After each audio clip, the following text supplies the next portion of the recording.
So today I'm answering questions I get asked about the most. There's a lot of fashion related questions, career questions, relationship questions, music, fitness, food. I've got the lot in here and I'm looking forward to it, and I hope you are too. If you catch me looking down here at any point, that's because my questions are down here. But apart from that, let's just get into it. So question number 1, how do I afford my clothes, especially the luxury ones? Well, I work hard, I save hard, and I don't buy a lot of clothing. Also, my wardrobe's built up over a number of years, so I didn't buy everything overnight. Who edits your videos? I do. I edit my videos, I script them, I do the thumbnails, the sound, the music, recording. Obviously, I'm doing it right now, but there's no one else in here. It's just me with my camera on a tripod. So yeah, I do it all. I'm a one-man band. What is the brand of the year for you? So for me, I don't think there's really been any brand that's got me really excited this year, but one brand that comes to mind is Our Legacy. I think they've had a really good year and I love seeing new bits from them. And I don't always like everything they do, but I don't like everything any brand does.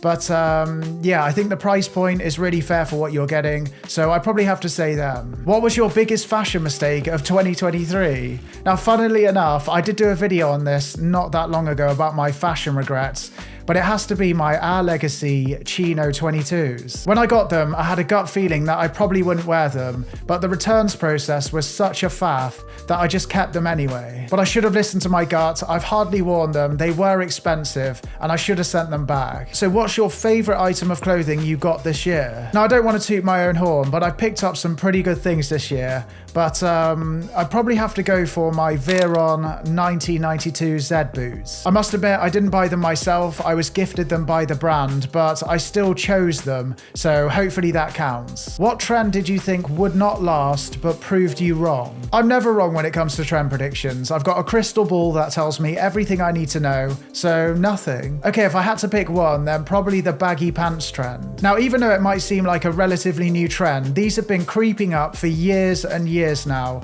and I didn't think they'd make it this far. I thought they would have already peaked by now, and they don't seem to be slowing down. They're only getting bigger. I think the peak might be just around the corner now, but who knows? But yeah, I'd say that one's proved me wrong. What are your thoughts on leather jackets, and would you ever wear one? I like them, and I definitely wear them. The only problem with them is they're very expensive, and all the ones I like are well over $1,000, and I don't want to spend that kind of money on any item of clothing, so that's the reason I don't have one yet. What's your favourite coffee order? An oat milk latte or a pumpkin spiced oat milk latte in the autumn? That stuff is next level delicious, and me just talking about it now is making me miss it. And if you haven't tried one yet, get on it. You'll probably have to wait till next year now, till next autumn, but put it in the calendar and make it into an event. What are your top 5 fashion brands? At the moment, I probably have to say Acne Studios, Saint Laurent, Saint Laurent, Celine, Our Legacy, and maybe COS for basics. How much do you spend on clothes now compared to when you started your channel? I'd probably say I spend less on clothes now than I did before I started my channel, believe it or not. I used to buy more affordable clothing, but I used to buy a lot more affordable clothing, and it wouldn't last as long, or I wouldn't be happy with it after a few months,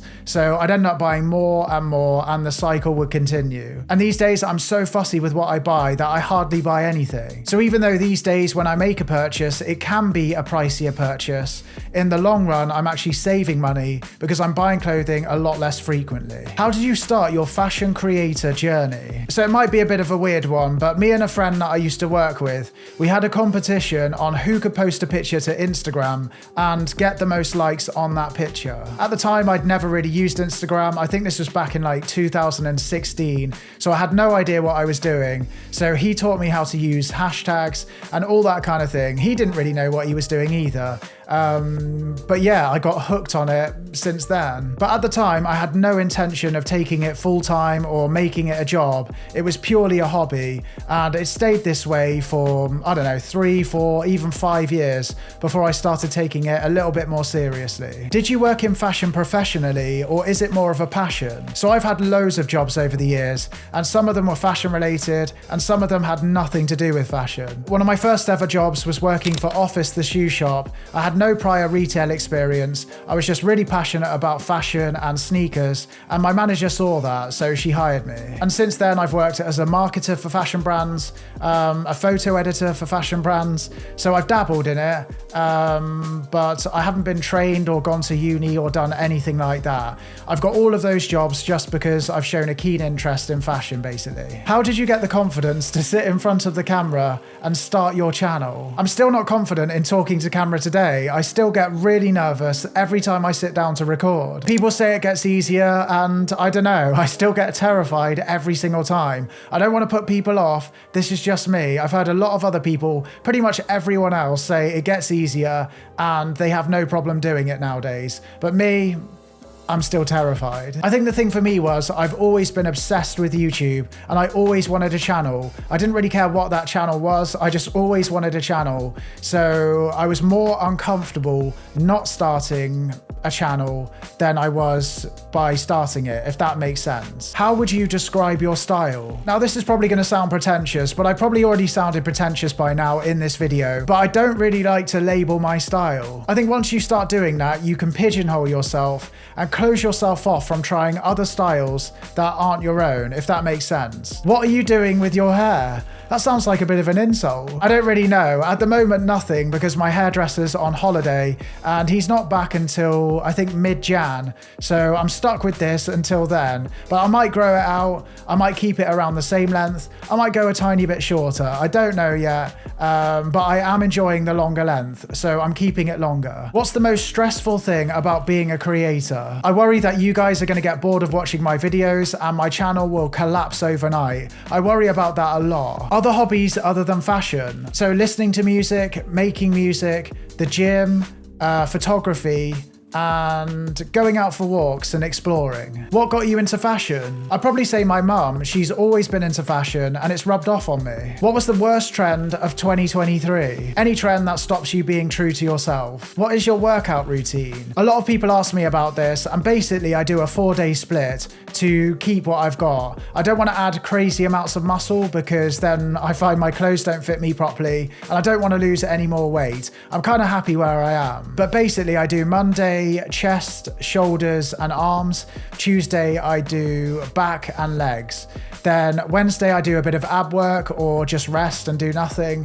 Then Thursday I repeat Monday, and Friday I repeat Tuesday. I also run twice a week, so I do 2 6Ks a week. What are your favorite 3 albums? So the first one's an easy one. It's Aphex Twin, Selected Ambient Works 2, mainly because it has 3 of my favorite songs on it.